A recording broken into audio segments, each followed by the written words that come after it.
Welcome back to Dina's Diner. It is just before bed. I'm getting my sourdough starter prepared so that this can rise overnight. So I've got a small container. We're just going to use this. I'm going to pour some of my sourdough starter, discard. 1 tablespoon is all we need for this recipe. And then we're going to use 50 grams of unbleached all-purpose flour. We have that here. And 50 grams of whole wheat flour. So it's not going to be a very big start of the sourdough, the discard into the starter. So we're going to get this mixed up, and we're just going to put this cover on, just a plastic cover, and let this sit overnight. And then we'll come back in the morning to begin the rest of this recipe. I'm not sure if I said there was 100 grams of water, but I did add 100 grams of water. So 100 grams of water, 50 grams of all-purpose flour, unbleached all-purpose, and 50 grams of whole wheat flour, and 1 tablespoon of the sourdough starter. Okay, so it is the morning after we made our starter, and you can see that's nice and bubbly. It did double, so that's great. So we're going to put this aside, and I'm going to show you the ingredients we're going to need. So we're going to need, of our bread flour, we're going to need 300 grams of bread flour. And I did make this. I didn't have any bread flour, so this is 2 1/3 cups of all-purpose bread flour with 2 1/3 cups of a product called Vital Wheat Gluten. And we just added that together. That was 2 1/3 teaspoons of Vital Wheat Gluten. So we mixed that together so we have that aside. So that is our bread flour. And then we're going to use 50 grams of whole wheat flour. And of the starter that we made, we're going to use only 70 grams of that. I've got 40 grams of honey in this container. Now, I did put my finger in an oil, and I rubbed it around the inside first. Then I poured the honey in there so it doesn't stick to the edges. Now, I've got 265 grams of water, and I divided it out because we're only going to be adding 240 in the first part and the other in the second part. So I've got that divided out. So that was a total of 265 grams. I've got 7 grams of sea salt. Now you want fine salt. So I did have to put this in my grinder because I have a coarse salt. So I ground that down. I have about 75 or 70 grams of chopped up cranberries. These are fresh cranberries. I put them in a mixer and blended them up. And I did the same with the walnuts. So these are shelled walnuts, and I ground those up too. Just kind of got them all broken up. And we'll get started.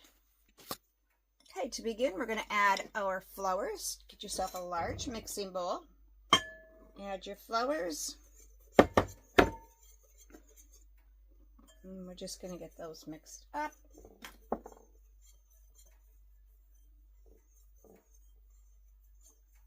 We're going to roughly stir this together. Once you get this all mixed up, put that aside. I've got a scale with my bowl on there. We need 70 grams of the starter.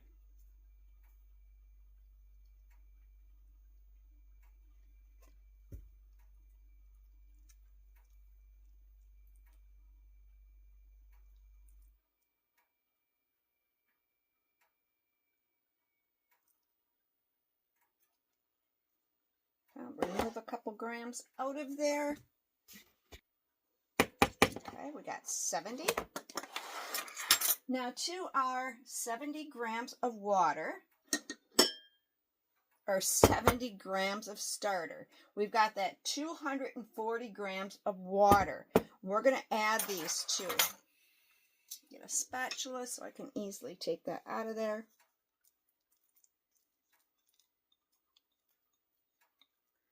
And just get it in that water.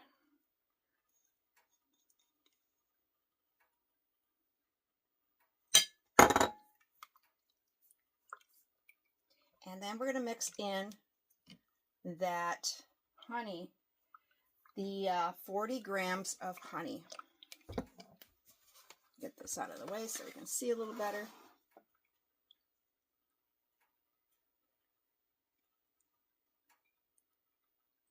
And just get this mixed up.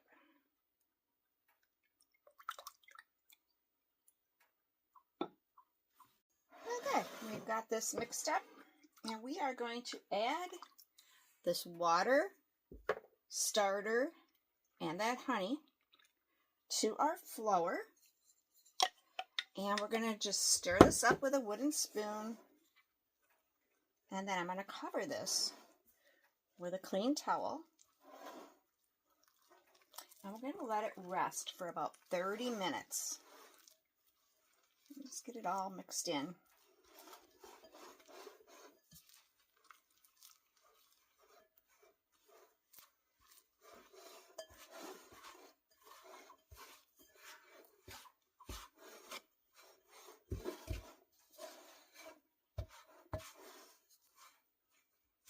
And it's rather dry. I'm just going to try and get all this flour together.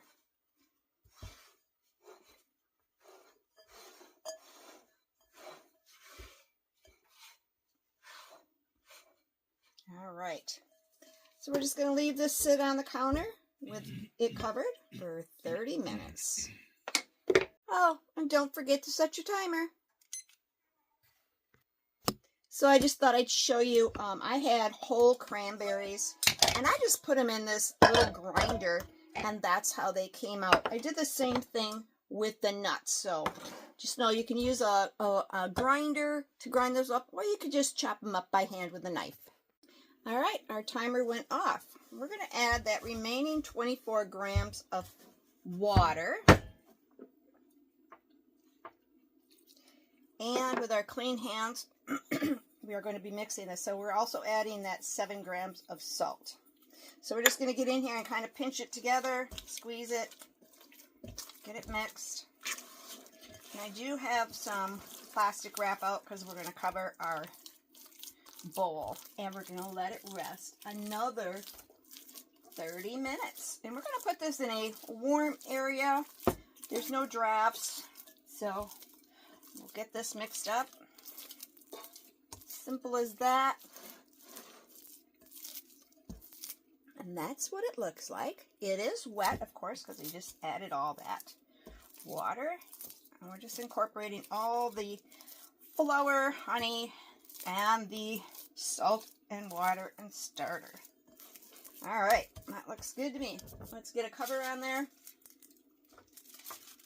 And now we're going to set it again. 30 minutes. Set your timer.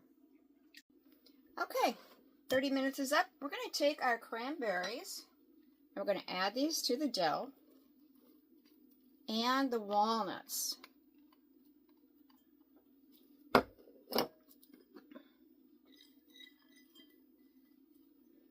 going to go in with clean hands and pull up, kind of stretch it, fold it over.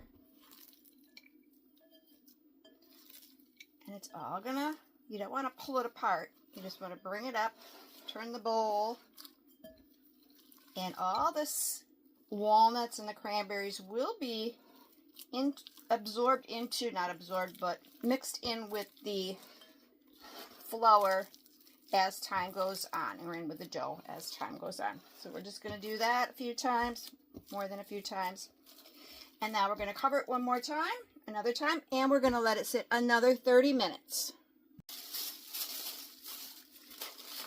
Let's do another stretch and fold. And you can feel the texture of the dough changing as we go. Just pull it up, fold it over. Don't want to break it.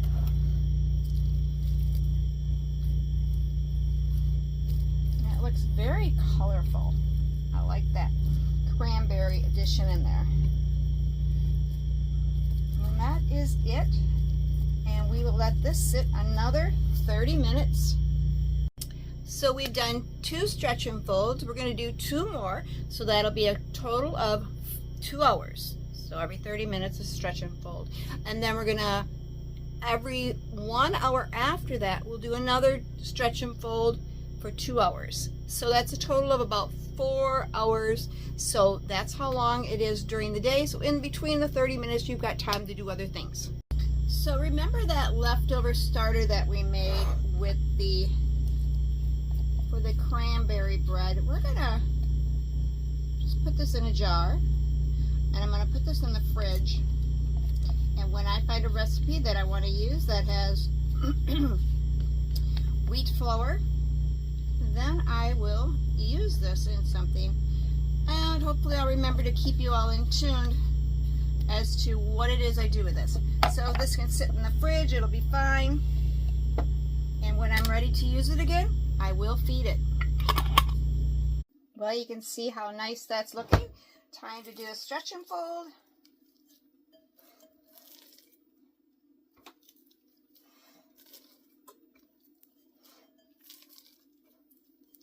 Time to do it again. It's interesting how the dough changes after time.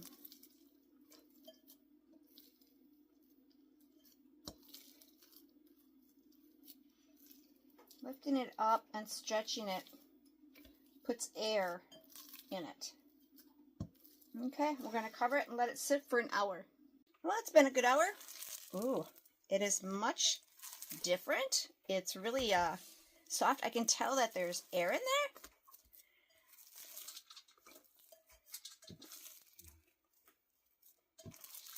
Very interesting, different texture. All right, 1 more hour.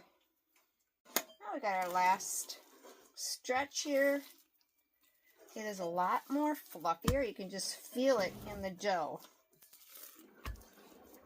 Okay. Let that sit for about a half hour, and then we're going to flour our surface on the counter here. We'll flour the surface after I wash this off, of course. And then we're going to roll it out and shape it. So I'm just going to lightly sprinkle some flour down on the clean counter. And we're going to bring the dough onto the counter. And what we're doing here is we're going to create some tension on the dough. And we're going to be using a bench scraper. And all we're going to do is round it. Kind of like bring it towards us. So we're just creating some kind of tension.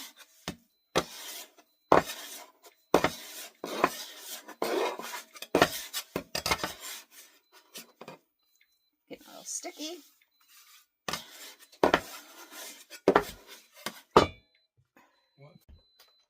So we had a power failure. So we are without power at the moment, but I am continuing to shape the dough. And as soon as I get some light, we will be back. All right, power's back on. So all I was doing is I'm just pushing on one side and turning. And I'm creating tension over the top. And that's going to put air bubbles in it. And I'm going to throw some flour over sprinkle some flour over the top. And I'm going to take it and put it back in the bowl and let it rest for another half hour covered. You can see that the dough's a little jiggly. So we're going to sprinkle a little bit more flour on our countertop and save some for our bench scraper.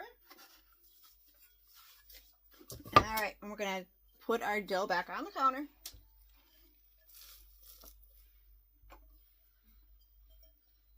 So what we went through all day, getting this to bulk ferment is what that whole process was. It's very light right now. It's very full of air, quite a lot of air. So we're just going to push it down a little bit.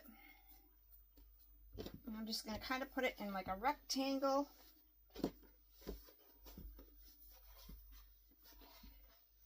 And this is our final shape. And we're just going to fold it in like this. Like this. I'm going to roll it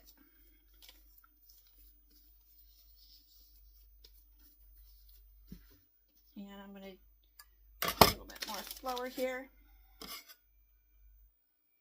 And I'm just going to roll it like we did before. Now there's flour on top here. I've got a dish towel, clean dish towel that we're going to put inside of a container. Now my container has kind of a high side. It's not like more of a flat bowl or oval. It's got high sides, so that's what we want to keep the shape up for when we bake it. And when we bake it, which will be tomorrow morning, we're going to put it in this kind of a container. This is a cast iron with enamel. And it does have a cover. So I'm going to sprinkle some flour on top of my dish towel. Put that inside. You could use regular flour, you can use rice flour, you could use whatever flour you have. And that's going to stop the dough from sticking. So we're going to take this. I am going to tuck my ends in here. And like I said, what we're trying to do is create tension again. I'm going to pick it up, put it in here, and fold it over. I'm going to put this in the fridge. You can put it in a plastic bag and put it in the fridge. I'm going to put this in the fridge overnight, and in the morning we will bake it. Well, let's take a look at our bread, our dough that we had in the fridge. I'm just going to let you in on a little secret here. This is what it looks like. It does have a crust a little bit, kind of hard. It's still jiggly, I guess you could say that. This was January 12th that we made the dough.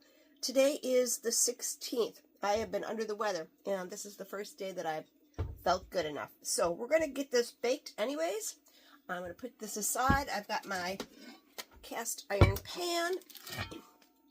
Now I've got rice that I'm going to put at the bottom of my cast iron pan. And this is rice that I've used one other time. Nothing wrong with it. A little bit brown, not a big deal. And I've got some paper that we are going to use. And I'm just going to put this inside. And we're just going to put our dough right in there. I'm going to take it from the towel. See if I can show you this. And we're just going to plop it into, and like that. So this is the bottom. And we're just going to put it in there like that. It looks really pretty. It's got a design to it, kind of, with the cranberries. And I've got my oven warming up. And as soon as it is ready, we will put this in the oven. I will once again put it on a baking sheet, a pan, that also helps even heat. And I will put some more ice cubes on the tray come time to put it in the oven. So we're going to bake this 4 days after we've had it sitting in the fridge. And that's just retarding the fermentation any further. So your best fermentation time is about 36 hours. This is way over 36 hours, but I'm sure it's going to be just fine. You could bake it the next day after 8 to 12 hours or a couple days later. So we'll show you what it turns out at. And I've got my the temperature on my stove warming the oven up to about 400 degrees, and that's what we're going to bake it at, 400 degrees. We're going to do the first 20 minutes covered. Like I said, I'm going to put ice cubes on the tray there for some steam, and then I'll take the cover off 20 minutes later. First 20 minutes are done. I just removed the cover. We'll put this in for another 20 minutes, and then we'll check the internal temperature. Alrighty. Well, took it out of the oven. I'm concerned because the crust is rather hard, but we're going to let this cool for 2 to 4 hours, and we'll cut into it and see what we got. Alright, so I thought I'd give you a look here. It's kind of hard on the top here, but I'm still able to squish it. So we're going to give it a cut and see exactly how hard it is to cut into it. Oh, that's not bad at all.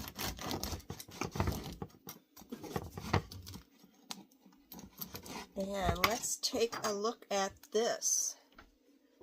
Look at that. And the purple are from the cranberries and the nuts. This looks really good. Let's do one more slice. Now this would be really good toasted with some brie cheese put over the top of it. But we're not going to do that. We're just going to put some butter on there. So I have to admit, when I took it out of the oven, I was kind of disappointed that I had ruined the bread. But upon cutting it, you can see it really is not ruined. Let's try a taste.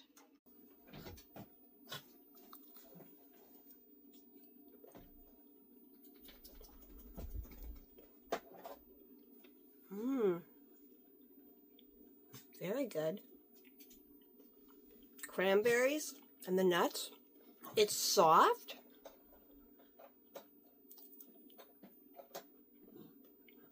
And I'd say that's a very good crumb. Very good. I will try this tomorrow with some brie cheese on there. I'm making a special loaf of bread for a really good friend. And this is what I'm going to be giving her. So let me know if you try this walnut cranberry sourdough bread. It's fabulous. I hope you enjoyed the video. And if you're wondering what I did with the extra discard from the wheat sourdough, I made some blueberry whole wheat pancakes, and they are fabulous. This is what the second loaf that I made looks like. So it's not as brown on top, and it looks fabulous.